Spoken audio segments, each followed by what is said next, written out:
Hello hello, j'espère que vous allez bien. On se retrouve aujourd'hui dans une vidéo swap puisqu'on a organisé ça avec Lauralie de la chaîne Low Chronicles. On s'était fixé un budget d'environ 50 € si je dis pas de bêtises. Je pense qu'on l'a quand même un petit peu dépassé toutes les deux. Et puis je vous ouvre ça tout de suite parce que j'ai super hâte. Alors déjà, elle a fait un truc qui se présente beaucoup mieux que ce que moi je lui ai fait. En fait, moi j'avais plein de différents papiers cadeaux qui me restaient, donc j'ai un peu recyclé et elle c'est un petit peu plus harmonieux que ce que j'ai fait. Quand on ouvre, si je peux vous montrer sans renverser tout ça, ça se présente comme ceci. Alors elle m'avait montré, elle m'a mis une illustration qu'on avait trouvée trop belle toutes les deux, qui est donc de Bryce dans Crescent City. Et elle a écrit dessus: la qualité de mon imprimante n'est pas folle, mais le fan art était si beau mais pas en vente, alors il fallait que je te l'imprime. Et effectivement, il est juste magnifique. Donc celui-ci, il va être affiché à côté de ma table de nuit. Ensuite, j'ai une petite carte. Oh waouh, sa carte aussi est super jolie. Voilà. Oh, c'est trop mignon. Elle dit qu'elle espère qu'on pourra bientôt se rencontrer en chair et en os. Et effectivement, j'espère aussi, parce que moi je suis aux alentours de Paris. Elle est à Nantes, donc ça fait un peu loin, surtout avec le corona. Donc j'espère qu'un jour, on pourra faire des vidéos ensemble sur nos chaînes respectives. Alors du coup elle m'a fait un petit système avec des numéros comme ça sur les paquets et des petites indications pour que j'essaye de deviner. Donc je vais chercher le numéro 1. Et le numéro 1 c'est écrit: un livre que j'aime beaucoup et qui nous permettra de commencer notre LC de l'été. Un livre que j'aime beaucoup et qui nous permettra de commencer notre LC de l'été.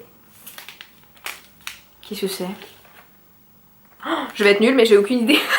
Des ballons puisque je ne sais pas. Est-ce qu'on peut noter ces papiers cadeaux qui sont juste trop beaux? Mais qu'est-ce qu'on lit ensemble cet été? Je me rappelle plus, j'ai une mémoire. Parce qu'on a tellement de sorties, en fait on s'est carrément fait un planning avec toutes les LC qu'on allait se faire en fonction des sorties qu'il allait avoir.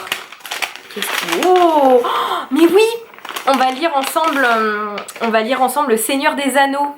Et donc elle m'a pris Le Hobbit. Et mon dieu, mais cette édition en poche, elle est super jolie. Waouh. Franchement c'est rare qu'ils fassent un travail aussi beau sur les livres de poche et celui-ci est juste magnifique. Et donc c'est Le Hobbit. Il me semble qu'elle l'a déjà lu, du coup, Le Hobbit. Voilà, donc j'ai hâte de le commencer. Il est pas énorme, donc je suis moins impressionnée que ce à quoi je m'attendais. Je m'attendais vraiment à un pavé et au final il fait 380 pages. J'ai trop hâte. Et puis vraiment l'édition est super jolie, donc ça commence super bien. Alors, à la recherche du numéro 2. Le numéro 3 est énorme, j'ai hâte de l'ouvrir. Le numéro 2. Pour te tenir jusqu'au 23 avril. Bon, 23 avril, sortie de Grisha sur Netflix, Shadow and Bone, donc j'imagine que c'est rattaché à l'univers. Et ça a l'air d'être une illustration, je pense, au format. Je ne vous ai même pas montré. Ça vient de Love of Literature Co, donc compagnie, j'imagine. Donc on a la petite carte. Je vous mettrai les informations des artistes dont elle m'a pris des œuvres en barre d'infos si vous souhaitez les retrouver. Et on a donc une illustration inspirée de Six of Crows qui dit No Mourners, No Funeral. Et elle est super jolie comme ça, avec le petit corbeau. Encore une fois, en fait Lauralie va refaire juste toute la déco de ma chambre je pense. Mais elle est super jolie, franchement. Waouh. J'adore. Alors le numéro 3 du coup c'est celui qui me fait de l'œil parce qu'il est énorme. Qu'est-ce que c'est? C'est hyper lourd en plus. Alors, une addiction commune. Alors notre addiction commune, c'est le chocolat. Donc est-ce que c'est ça? C'est soit les lectures, soit le chocolat. C'est les addictions qu'on partage. Oui, c'est ce que je pensais. Alors en premier, on a les Kinder... Kousmi. Je disais donc avant que Kousmi se lance sur mon trépied, parce qu'en fait elle est super contente, elle joue avec ces petits morceaux qu'il y avait dans la boîte. Donc elle est complètement folle. Nous partageons un amour commun pour les Kinder Maxi, c'est notre petit snack du soir en lui disant il faut qu'on mange un Kinder Maxi. Donc du coup elle m'a pris une petite boîte de Kinder Maxi. Et ça on en parlait aussi, la tablette de chocolat Côte d'Or praliné double lait. Lauralie, mais tu me connais trop bien. Franchement, j'ai trop hâte d'être à ce soir pour pouvoir la grignoter déjà. Vous entendez du coup peut-être Kousmi qui court partout. Elle est comme une folle. Alors, on passe à un autre livre, je pense. Une réécriture de ta wishlist. Une réécriture de ma wishlist. Mais le truc, c'est que moi, j'ai oublié tout ce qu'il y avait sur ma wishlist. Des réécritures. Je vais être nulle à ce jeu. Je sais même plus ce que j'ai sur ma wishlist. Mais oui! Oh, il est super beau, elle m'a pris l'édition hardback et c'est donc Cinderella is Dead de, que je dise pas de bêtises, Kaylin Byron, publié aux éditions Bloomsbury. Oh, il me faisait de l'œil et franchement, et cette couverture, elle est juste magnifique. Et alors en dessous, la couverture est violette comme ça en hardback et on a le titre sur la tranche. Waouh! J'adore les réécritures, franchement, je trouve ça génial de se réapproprier un conte et d'en faire une toute nouvelle histoire. Donc j'ai vraiment hâte de lire celui-ci. Et merci encore Lauralie. On en est donc au numéro 5. Je sais que tu en as déjà trop mais c'est trop chou. Un personnage avec une queue, une tail elle est écrite pour pas que on interprète ça bizarrement. Et 2, une redhead badass. Je sais que tu en as déjà trop. C'est des pins je pense. J'adore les pins, j'en ai 15 000 mais je sais pas quoi en faire. Et donc je pense qu'il y en a du coup un sur Cardan et un sur Bryce. Ah mais non, je suis bête, en plus on en avait parlé, c'est les marque-pages magnétiques. Ils sont trop beaux. Oh waouh, celui sur Cardan il est trop mignon. Et en fait vous avez donc de face et de dos le personnage avec leur petite tête comme ça. Oh, il est trop mignon. Et alors Bryce, oh, je suis fan. Elle est trop belle. Et donc voilà, de face et de dos. Je sens qu'ils vont rejoindre mes livres dès maintenant. Du coup on en est au 6. Si je dis pas de bêtises, ça passe vite, j'ai pas envie que ça soit fini. 6. Pour signer tes lettres. Alors vu la boîte, je dirais bah, soit un tout petit stylo, soit un tampon, peut-être. Donc c'est bien ce que je pensais, c'est un petit tampon pour signer les lettres. Il suffit de faire fondre la cire et ensuite de placer le petit tampon et puis ça incruste le motif. Et alors elle m'a pris ce petit motif-ci que je trouve trop mignon. J'ai trop hâte de tester et en plus la cire est en couleur or comme ça donc c'est super beau. Elle a vraiment eu des idées hyper originales, j'adore. Alors, numéro 7 c'est donc une histoire avec un roi. Ah, est-ce que c'est pas Kings of Scars? Parce que j'ai failli l'acheter, elle m'a dit non, attends de recevoir ton haul avant de l'acheter. Donc je pense que c'est King of Scars, ou King of Scars, je sais plus comment ça se dit. Mais c'est donc la dernière duologie ou trilogie, je ne sais plus, qui vient se placer dans l'univers de Grisha. Donc en parallèle de Shadow and Bone et de Six of Crows. C'est ça. Waouh, il est magnifique, vraiment. Et je suis contente qu'il n'ait pas collé la pastille Netflix dessus, parce que ça c'est hyper moche. Mais alors le livre, waouh. Et en dessous de la jaquette... Oh, mais c'est une œuvre d'art, c'est pas possible. Oh la tranche. Bon alors lui il va se retrouver là-bas en exposition. D'ailleurs j'avais oublié que j'avais ça, merci Ben. Voilà, il est magnifique, vraiment. Je pense que ça va être du coup ma prochaine lecture, parce qu'il me tente trop. On en est au numéro 8. Il se présente donc comme ceci. Et parce qu'on n'en a jamais suffisamment. Alors je vois écrit plaisir gourmand. Est-ce que c'est encore du chocolat? Effectivement, on n'a jamais assez de chocolat. C'est du chocolat au lait, saupoudré de spéculoos. Je pense que celui-ci va être le premier à être attaqué parce qu'il a l'air délicieux. Ensuite, numéro 9. Pratique pour tenir les pages de ton boulette ou reading journal. Qu'est-ce que c'est? Est-ce que c'est... Est-ce que c'est ça? Parce que j'avais parlé du petit outil qu'on met sur le pouce pour placer en fait entre les pages quand on tient le livre. Mais elle m'a dit qu'elle connaissait pas. Alors est-ce qu'elle m'a dit qu'elle connaissait pas pour faire semblant qu'elle connaissait pas? Je ne sais pas. Pratique pour tenir les pages de ton bullet journal. Ou alors est-ce que c'est les deux petites pinces qu'on clip sur les côtés pour empêcher que les pages s'ouvrent? Je pense que c'est peut-être ça. C'est ça, c'est donc les petites pinces qu'on vient pincer en fait de chaque côté des pages et ça permet d'avoir la surface bien aplane et de pas avoir les pages qui bougent pendant qu'on dessine ou qu'on écrit. Et donc celles-ci viennent de chez Sostrengren et elles sont trop mignonnes. Je vais les utiliser ce soir pour mon carnet de dessin. Top, c'est une super idée ça aussi franchement. On passe au numéro 10. Rien à voir avec les livres, mais je trouve ça vraiment pratique et c'est bon pour la planète. Pratique et bon pour la planète. Un truc réutilisable, j'imagine. À la texture, je pense que c'est les petits cotons démaquillants. Alors, c'est peut-être pas du tout ça, mais je pense que c'est les petits cotons, les petits disques démaquillants qu'on peut réutiliser. C'est ça, c'est les petits les petits disques de coton qui sont réutilisables et il y en a 3, donc c'est pratique puisque moi j'en avais déjà 2, donc comme ça je vais en avoir quasiment un pour chaque jour de la semaine, donc nickel. Franchement ils ont une super bonne texture, donc j'ai hâte de les tester et encore une fois ça vient du coup de chez Sauce Grain. Alors ça, je sais ce que c'est. Le numéro 11, prête pour la LCVO du Book Club. Donc je pense que c'est The Assassin's Blade de Sarah J. Maas, qui est donc notre lecture commune du mois de mars. C'est le préquel de la saga Throne of Glass. Il est trop beau. Oh là là là là. Elle sait que j'ai un gros faible pour les hardbacks. Et alors franchement, il est super beau. Et voyons voir le dessous. J'adore. J'adore ceux qui ont les tranches comme ça, noir et or, je trouve ça super beau. Et donc c'est publié aux éditions Bloomsbury.